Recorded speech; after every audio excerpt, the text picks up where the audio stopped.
93 ESPN presents The Sports Bash with Mike Gill. It's time for Football at 4 with Adam Caplan, powered by InsideTheBirds.com. I think we have the ability to do something really special with this group, but it's going to take a lot of hard work. Now, live from inside the Matt Black Kia Studios, it's Football at 4. Yeah, powered by InsideTheBirds.com. Football at 4.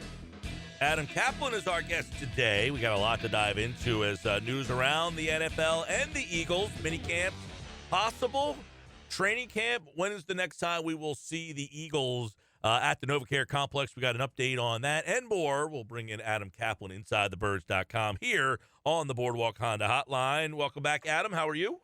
Gil and Broads, good to be with you guys. I had been away for a week in the Outer Banks, but I am back and well-rested, and actually got a haircut on my little foray. Yeah, how about that? So I paid $14 for someone to take a razor and just trim my hair down, so that was worth it. As my wife said, though, she'll take care of the rest. But the bottom line is I'm glad that so there's some positivity with coaches allowed to go back. Not every team may send their coaches back. It's just going to be a matter of what the individual preference is and what kind of testing, Mike. That's the other thing with the NFL's announcement. So I know that's got some particular interest in Philly. So what is the possibility then for minicamps? Is that now? I mean, that sounded like it was something. And is that kind of off the table now? People are hearing that, the coaches can go back, but that doesn't necessarily mean you're going to have minicamps, or do you think that's still a possibility? No, I've not heard that the players will be returning at all. But I will tell you the one thing that there might be some hope. I'm going to take you involved in I had a conversation with a NFC West personnel exec, and I happened to ask this guy about one of the players coming back, and if he knew when he'd be back and available, would he be ready for the season or not? He said, here's the problem. Our medical staff cannot get a hold of this player. They can't see him. The guy cannot rehab in our building. He's doing it on his own, so we're not going to know. And that's the issue, Mike, that teams face. Rehabbing players who are rehabbing on their own, obviously with supervision outside, they're being told how to handle the rehab. Until teams could really look at these players, like Alshon Jeffrey, for instance, the Eagles will not know where he's at until he could come in their building. They could take a look at him, until their doctors could take a look at him.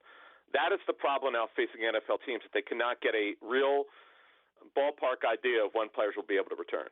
Yeah, that's interesting because, you figure that they would have some sort of contact with these guys to be able to ask them, like, how are you doing, or can we? They can, yeah. but they cannot examine them. Exactly. They can't get the doctor to look at them. Exactly. And by the way, that is why we've seen over a half dozen players, these players who have agreed to deals, but the deals didn't go through.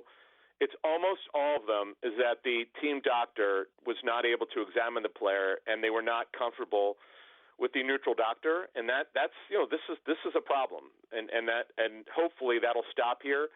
And by the way, some of these free agents that are still out there, these street free agents, they'll get signed once players are allowed to be in the building. These players can take physicals. Yeah, and Adam, typically that June 1st date that just passed is usually a pretty big day in the NFL. It kind of seemed like it came and went. Was there any new? I saw one team gained a bunch of cap space. I think it was Atlanta that ended up getting a bunch of cap space because of the June 1st. You usually see a lot of those guys, lopped off the salaries and the salary caps. Yeah, so what that is, the post-June 1 rule is where you could spread the cap hit, which is they only do it when the cap hit's significant. You could spread it over 2 years instead of just taking on 1 year. And by the way, once you see these teams recoup this cap space, they typically will sign free agents over the next couple weeks. So we may see a little bit of movement, but some of these free agent deals that were agreed to have not gone through. They have not shown up on the team's official transaction report or the league's transaction report, simply because these players cannot get physicals. Crazy times, obviously, going on out there. And you talk about the impact then of, we thought, possibly having minicamp. We had discussed it about a week or so ago of, hey, getting those rookies in here, getting to see Jalen Hurts and obviously Jalen Reagor, and trying to find a plan for them. But the impact and the issues with players not being able to practice now until training camp. Yeah, Mike, we actually, the Inside the Bird show, which dropped this morning, which you could find on any platform, Jeff Mosher and I actually talked about this exact subject, about the problem that you're having of not getting players on the field. And as Doug Peterson said, grass. on your getting them into your own state, your own facility, being able to practice is exactly what you need to have. So here's the problem. Once we get to training camp in late July and these players have not been on the field, this is their first exposure to the coaches. And we also mentioned on this show, there are a lot of new coaches on both sides of the football, particularly on offense, that these coaches don't know these players. They've watched the tape of them, college tape for the rookies in particular, but they've never been on the field with them. This is something maybe I'm a little bit too bullish on Jalen Reagor. I mean, I think he's going to be a fantastic player for him. But until these coaches, and by the way, until the new receivers coach, Aaron Moorhead, sees him on the field, they're not going to be able to teach him on the field. This is definitely an issue which we need to keep an eye on. Now, do you think Adam Caplan's with us, Football at 4, powered by InsideTheBirds.com? The NFL releasing their memo saying beginning tomorrow, coaching staffs may be among the employees returning to the facility. Well, do you think they would be able to say injured players one at a time could go back and get checked out? I mean, is that something that's a possibility? That's not on this memo, but I will tell you that some of the coaches I talked to thought that by the end of June, a small group of players of just the rehab-type players could come in, but that's not happened yet. And quite frankly, it doesn't really matter if the coaches are there. It really matters most if the players are there because the coaches can work remotely as they've done. I'll tell you a little story. I was talking to a position coach this week. So I said, hey, what time are you done every day? He goes, well, I normally would be done at 9 or 10 o'clock at night during OTAs, but he goes, I'm done at 5 o'clock because we don't have any players to coach. We're basically just giving them their online teaching, and that's it. We don't have any tape to review. So this has been completely different, and I just wonder how well this will go in late July, early August when the coaches are with the players. Yeah, and I was just going to follow up about that too. You would wonder if that's the next thing is being like, hey, can't we let a position in at a time? You get 4 or 5 guys in a room. You're allowed to have 10 guys in a room now. Would you be able to say, hey, Mondays quarterbacks can come in and Tuesdays the running back room? I mean, it seems like at this point now that there is a lot more leniency in terms of how many people, and that would be the next step. Right. Now, the big thing is what I talked about on your show a couple weeks ago, the equity rule. All 32 teams must be able to practice, or none of them can. That I don't think that's going to change because that is a major competitive advantage. If you have a bunch of teams practicing, I don't care if it's a dozen or all 90 men, and then the other teams can't have their players in there, that's not right, and that will never pass. That's why it's called the rule of equity. I'd be shocked if anything like that happened. Again, there's nothing on the horizon. Right now, as of right now, things could change because the league seems to put out 2 memos a week. But, boy, you're right, Mike. It would be great if they could get some players in there. Which player do you think will be impacted the most by this offseason outside of the undrafted players? Do you think it'll be Dillard, Reagor, maybe even Jalen Mills or Sidney Jones? Yeah, Hunter, I obviously Reagor because he's a rookie and he's not getting any on-field time. Andre Dillard, when we did the ITV TV show, which you could see on YouTube when we did it with Trey Thomas, Trey did a tremendous job of explaining Dillard's issues. It was less about physical strength. It was more about his hand usage. Well, the hand usage thing will get corrected, but the problem is it can't get corrected until he's on the field. So that Hunter, to answer your question, that would be, I would say Reagor and Dillard for sure. There's no doubt about it. And then the secondary, you've got a new secondary coach, Marquand Manuel, and he's got these new players. They're going to have guys, they're going to have 2 new starters actually 3 new starters at corner. Maddox is starting on the outside for now, unless Jones takes his job. Nicole Roby-Coleman's their slot, and then obviously Darius Slay is their other outside corner. So they've got the brand new secondary here. 3 out of 4 guys are new starters, and they're not unable to get on the field. So there's definitely some challenges here, which certainly should not be overlooked. Adam Caplan, Football at 4, powered by Inside the Birds. Now, in a recent Ask ITB, you talked about Miles Sanders in the running back spot. And I'm interested in this because Miles Sanders, you lived 15 to 18 carries. Veteran running back, 6 to 8. Boston Scott, 3 to 5. I'm kind of intrigued. We've been asking a lot about Boston Scott this week and what his role is. But I guess it's tied to what they think Miles Sanders' role might be. And if they bring a veteran in, maybe that guy gets 6 to 8. But what if they don't bring another guy in and this is the group of guys they go? Does Scott's role then change? Does it mean a bigger role for Miles Sanders? All right, yeah. So let's take a deep dive in this. I actually have not addressed this very much. So if they sign, and it's highly unlikely because Devontae Freeman wants so much money. The Eagles want him, but he just wants way too money. The Buccaneers went on record, confirmed what I put out there 3 weeks ago that Freeman is overvaluing himself. So right now, if the season started today, it's really going to be Sanders and then Boston Scott and Corey Clement backing him up. Those will be the two main backups. Now, Scott's role would increase significantly. Now, what if they sign LaShawn McCoy, who I'm told, and I put this out several weeks ago, that the Eagles ranked him lower than Carlos Hyde and Freeman, but let's just say that they would sign Shady at 32 years old. I think Scott's role will be a little bit bigger than I initially anticipated because I just don't know what LaShawn McCoy could handle work-wise.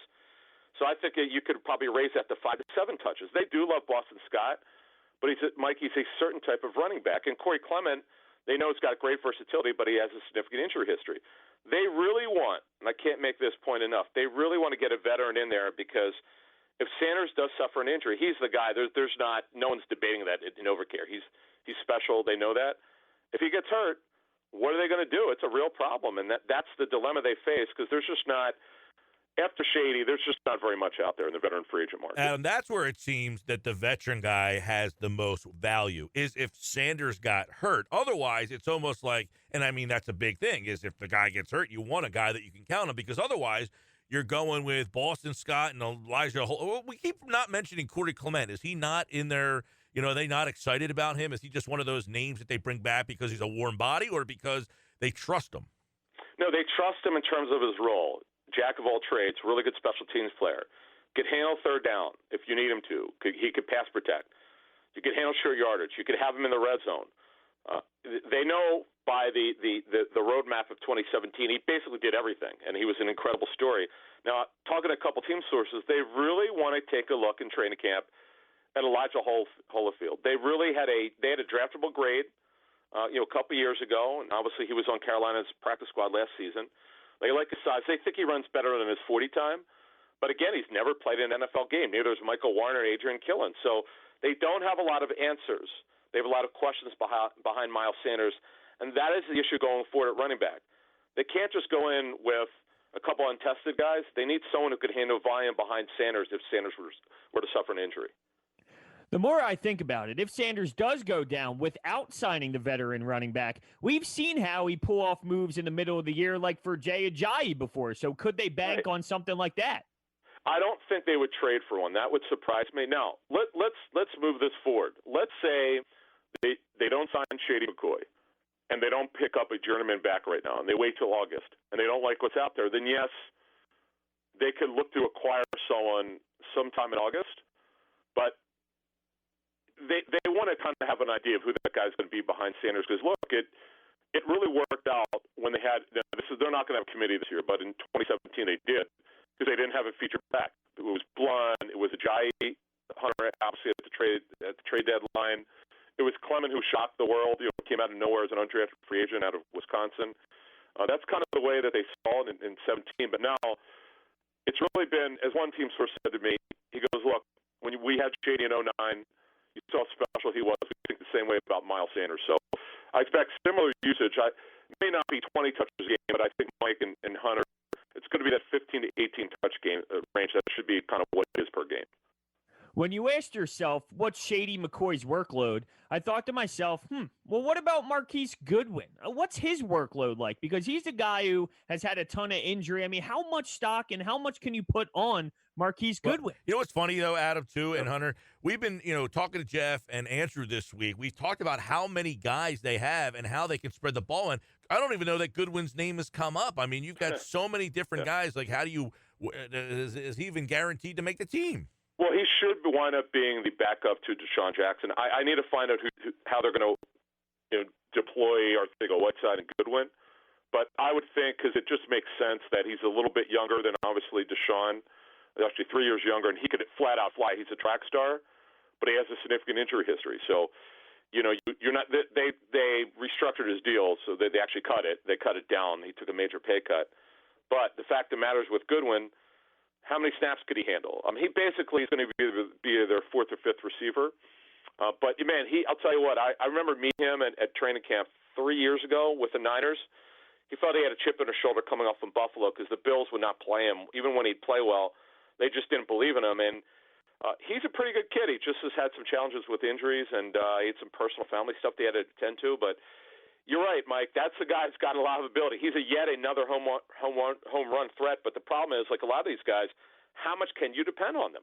Not only how much can you depend on them, how much grass time can they get when you got between, and if Goodwin, it's almost like who is he up? I mean, is it him against Quez Watkins and John Hightower? Are you going to keep Goodwin over guys you drafted? I mean, essentially, is like that the battle for one spot? Do you keep him because he does similar things to Deshaun Jackson, and if Jackson goes down, that's his role? You got Rieger, who could probably. I feel like it's just an odd mix of a lot of guys who do. I don't want to say, I guess, similar stuff, but it's a nice problem to have compared to what you had last year. By the way, you throw Greg Ward in, too, and you try to figure out what his role, and J.J. Arcega-Whiteside with all these different other guys. Right, so here's the way I see it. Let's put Jeffrey to the side right now. They don't know when he's going to return, but we're going to have an update soon on our show on Inside the Birds. But Jackson and Rieger should open the season as starters, okay? When they go to the three-wide package, it'll either be Rieger or Ward inside, and they could put Arcega-Whiteside and Deshaun on the outside, or Marquise Goodwin, obviously. John Hightower, I'm told that he actually may wind up playing a little slot. You can certainly move. He's more of an outside guy than an inside guy, but he could be a vertical slot. And that's it. They do not see Greg Ward at all outside. They just don't see it. Quez Watkins would be a long shot. As and by the way, listen to the show that we dropped today because we kind of outline how many receivers we think can make it and what all the roles are. Mike, you're right. It's fascinating. There's a lot that he can do here, but they're not going to know, as you just said, until they could get them in training camp because you have a new receivers coach, and he's got to get a feel for what these guys can do.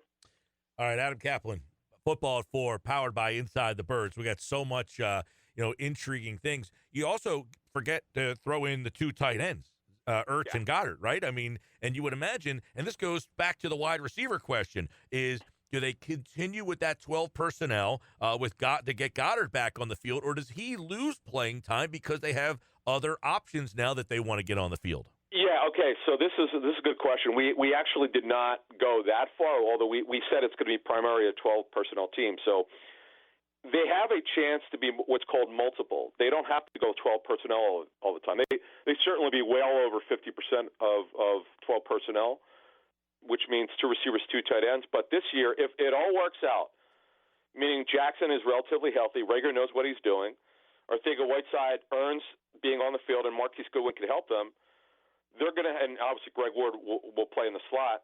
They could run 11 personnel, which means one tight end and 3 receivers, a little bit more than last year. So they'll have that ability to do that, and I know they'd like to be able to do that, be able to be a little bit more flexible. Because last year, Mike, what choice did they have? They had to be 12 personnel. They were so bad at receiver. I mean, this is all they could do is run 12 personnel. God forbid one of their tight ends got hurt last year. It would have been really, really tough to watch them. Do you think keeping Ertz and Goddard are in the Eagles' long-term plans? Yeah, look, they're. My understanding is that the Ertz deal will not get done if it does get done. It won't get done until George Kittle gets his deal done, and that'll happen before training camp. That George Kittle is arguably the NFL's best tight end. Now, the challenge, Hunter, is this. If you extend Ertz's contract, do you extend Goddard's after the season? You could begin to extend him next year after the season. You could do it in January if you want to. The question is, how do you pay him if you've already paid Ertz? No team has ever paid anywhere close to 2 tight ends market value. That's a very challenging situation. That's one of many that Howie Roseman, the general manager of the Eagles, and their front office staff has when it comes to the 2021 salary cap and structuring contracts. That will not be easy to do. Great stuff on today's Football 4. Adam Caplan, powered by InsideTheBirds.com. I want to run real quick on J.J. Arcega-Whiteside because he was a second-round pick, and he feels like he's been written off, and we're talking about getting guys on the field. Does the organization have a plan for him? We've talked so much about, they got what's the plan for this guy, that guy. Is he even in their plans? I mean, are we just assuming that he's a second-round pick and they're going to put him back in their plans, or is he a guy that they're not all that excited about? No, he's in their plans, and they want him to be a physical presence at the receiver position. They don't have one without Alshon. Marquise Goodwin's a smaller player. Rieger he's under 5'10". Deshaun, he's 5'11".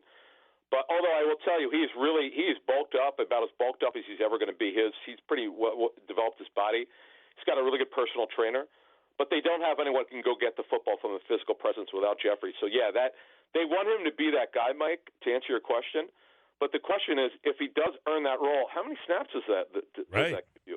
They don't know that because, again, this would have been solved. I could tell you from going to OTAs and the mandatory minicamp for decades, you could pretty much figure out what roles are going to be by, I would always take notes being at practice, but there's no notes because they're not able to do this. They're not on the field. So whatever a coach will tell you in the offseason without getting on the field, I mean, I believe what they're telling me, but I just don't take a lot of faith in that's going to happen until they get on the field. You just don't know.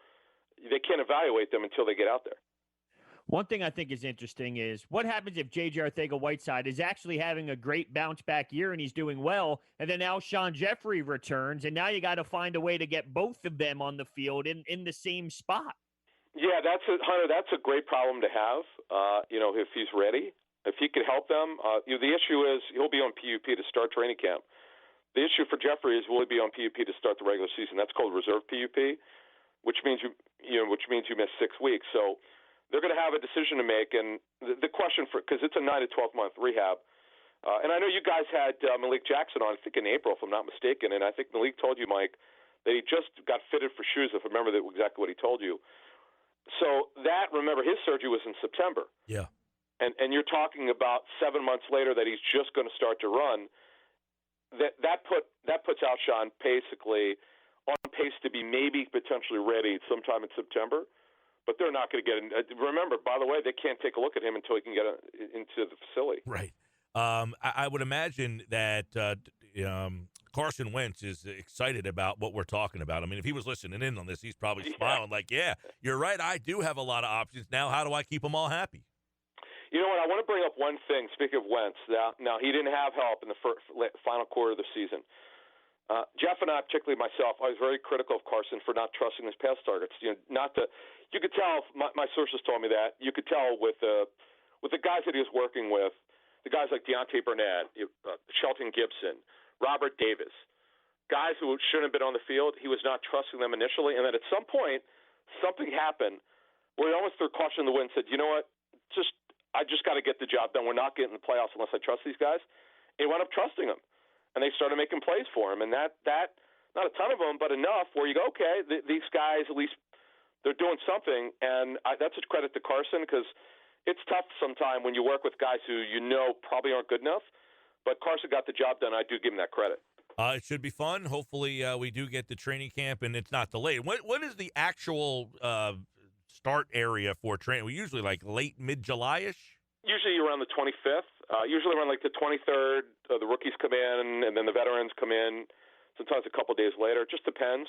This year's going to be unique. Now, one thing before we get out of here, the testing is very important. Okay, each NFL building, not just the Eagles, they have to have testing in place that works before you can have people in the building. So keep an eye on that over the next couple of weeks. All right, Football at 4, powered by InsideTheBirds.com. Adam Caplan, our guest tomorrow. It is Andrew DeCecco. We'll talk more about the Eagles and the NFL moving forward through the summer. And, of course, as training camp gets here, we'll have you covered during Football at 4, powered by InsideTheBirds.com. He is Adam Caplan at Caplan NFL. Take care, pal. Guys, thank you. All right, Adam Caplan here on the Sports Bash live on 97.3 ESPN.